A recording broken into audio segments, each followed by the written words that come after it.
Shalom alaikum Bapak Ibu Saudara-saudari yang dikasihi di dalam Tuhan. Kita bersyukur bisa berjumpa kembali di dalam pembelajaran firman Tuhan. Sebelumnya kita berdoa. Tuhan, kami membutuhkan firman-Mu dalam kehidupan kami sehari-hari. Dan kami rindu untuk memahaminya terlebih dahulu. Kami akan belajar ya Tuhan. Roh Kudus kiranya tolong kami, sehingga kami bisa memahami kebenaran firman-Mu ya Tuhan.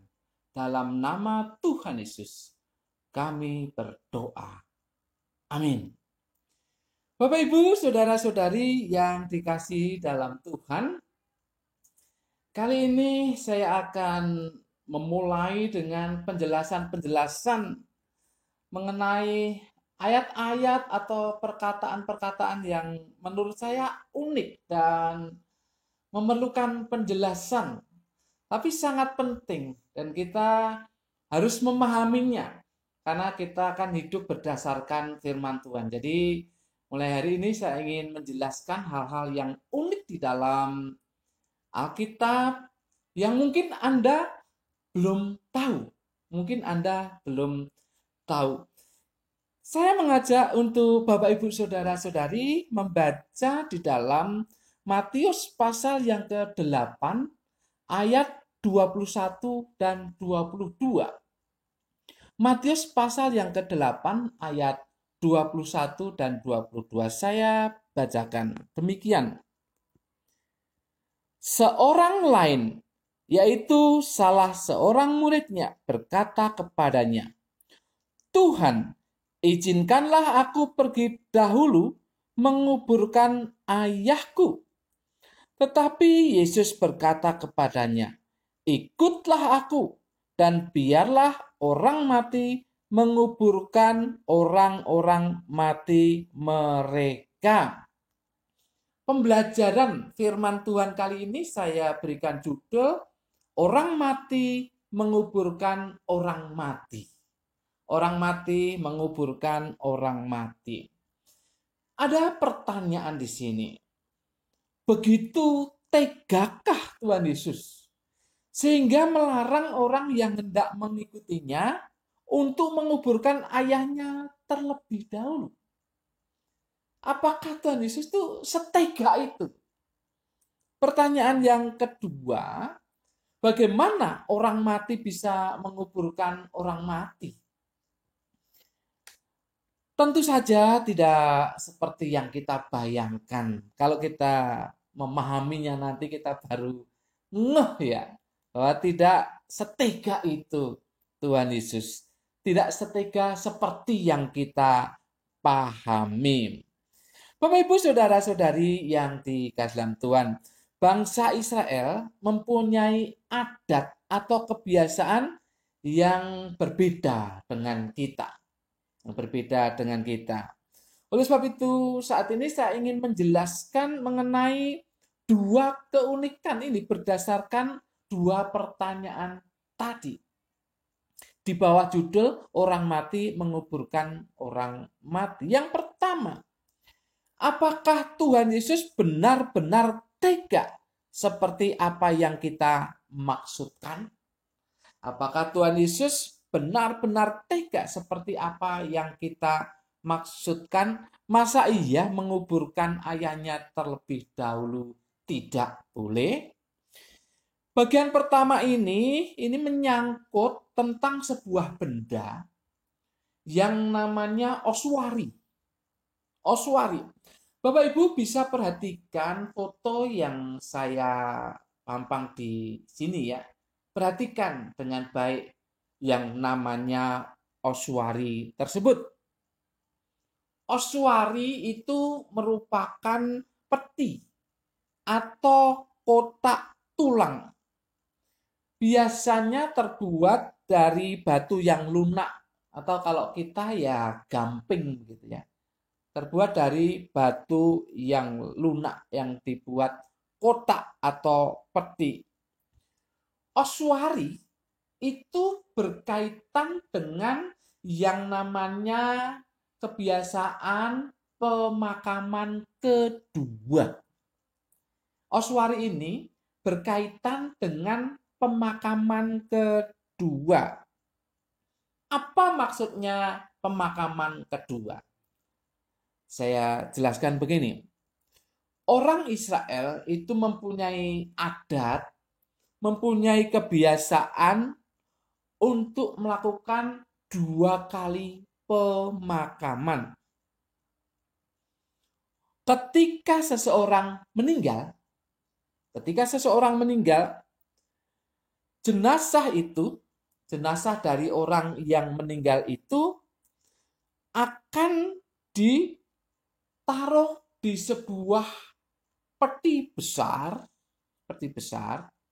itu yang namanya sarkofagus.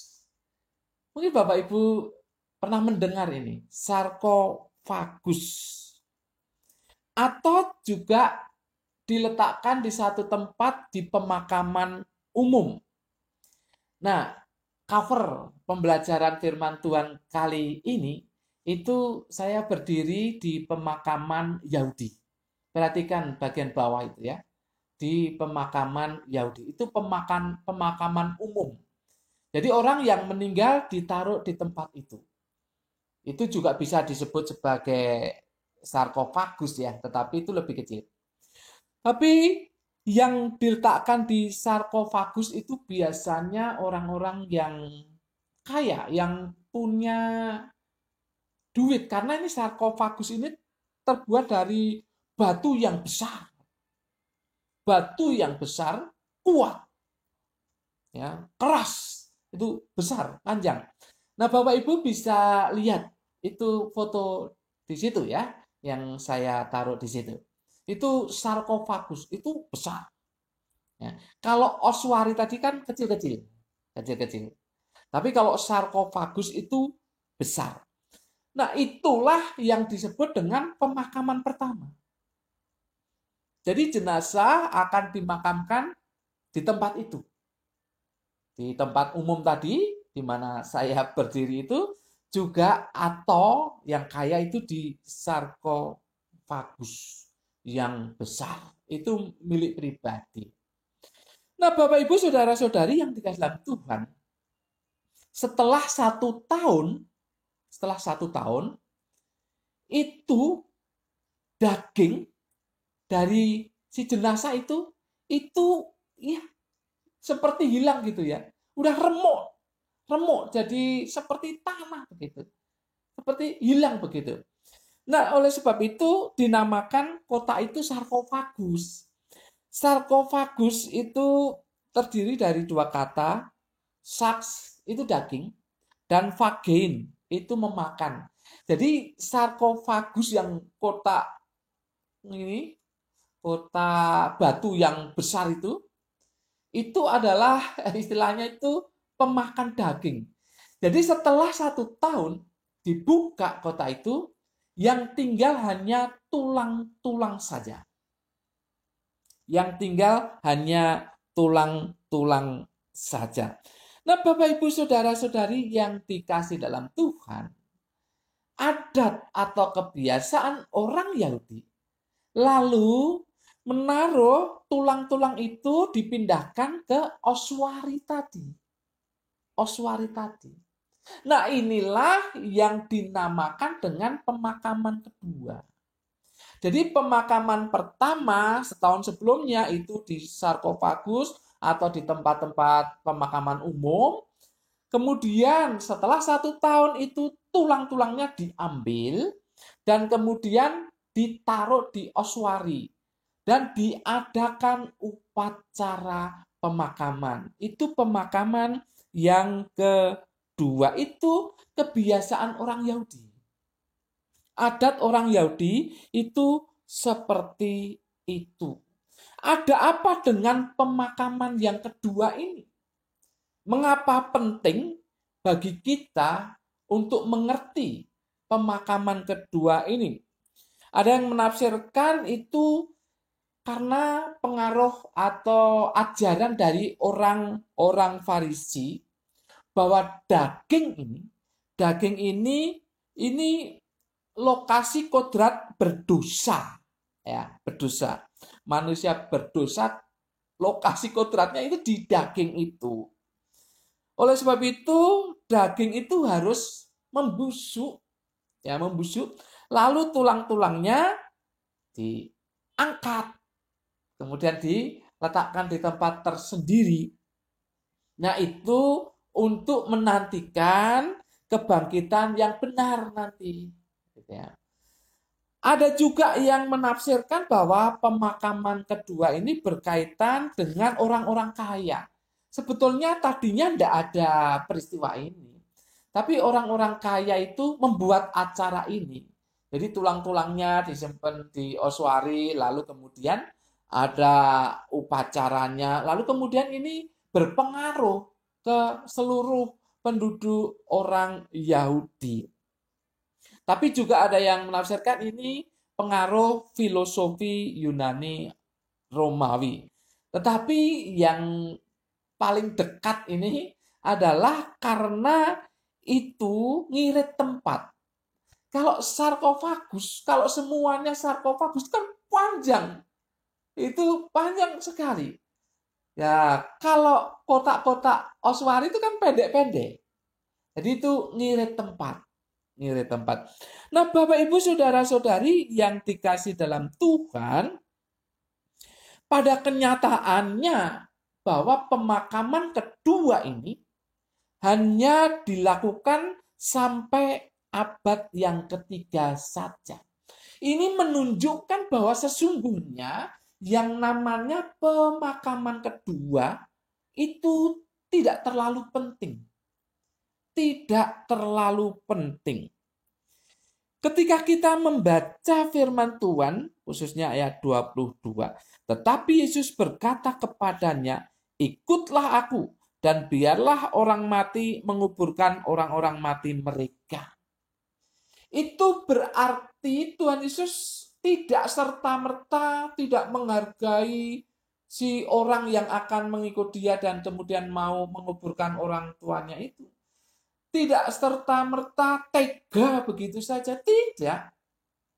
Itu pemakaman kedua. Pemakaman kedua. Jadi si orang ini yang mau mengikut Tuhan Yesus yang berkata, Tuhan izinkanlah aku pergi dahulu menguburkan ayahku. Ini adalah pemakaman kedua. Jadi tidak terlalu penting. Tidak terlalu penting. Bapak Ibu Saudara-saudari yang dikasihi di dalam Tuhan, itulah sebabnya apa yang dikatakan oleh Tuhan Yesus tersebut sama sekali tidak bermaksud untuk tidak menghormati orang tua. Namun ada hal yang lebih penting dari itu. Apa itu? Yaitu kalau berkomitmen mengikut Tuhan Yesus, tidak boleh dihambat oleh hal-hal yang tidak penting. Kalau mau berkomitmen mengikut Tuhan Yesus, tidak boleh dihambat hal-hal yang tidak penting. Termasuk pemakaman kedua. Jadi pemakaman kedua, yang tulang-tulang ditaruh di oswari, lalu ada upacaranya, itu tidak begitu penting. Karena apa Bapak Ibu? Itu kan upacaranya sahdu di pagi hingga siang hari. Tapi sorenya mereka itu berpesta. Mereka itu berpesta dalam upacara pemakaman kedua ini, sore atau malamnya itu mereka berpesta. Jadi jelas sekali ini menunjukkan perkara yang kurang penting. Perkara yang kurang penting. Maka ketika Tuhan Yesus mengatakan, ikutlah aku dan biarlah orang-orang mati menguburkan orang-orang mati mereka. Itu bukan berarti Tuhan Yesus tidak menghormati orang tua. Bukan berarti Tuhan Yesus tega kepada orang yang ingin menghormati orang tua. Bukan. Tuhan Yesus tidak setega itu. Tapi memang pemahamannya itu tidak penting. Jadi yang penting adalah berkomitmen mengikut Tuhan Yesus. Jangan dihalangi oleh hal-hal yang tidak penting, termasuk pemakaman yang kedua. Pertanyaan yang kedua adalah, lalu apakah orang mati bisa menguburkan orang mati? Mengapa Tuhan Yesus mengatakan, dan biarlah orang mati menguburkan orang-orang mati mereka? Apa bisa?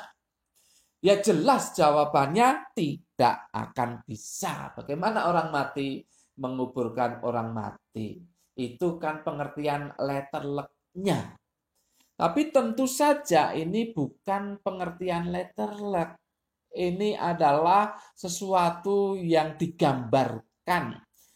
Adam Clarke itu menjelaskan bahwa itu artinya adalah orang yang mati rohaninya.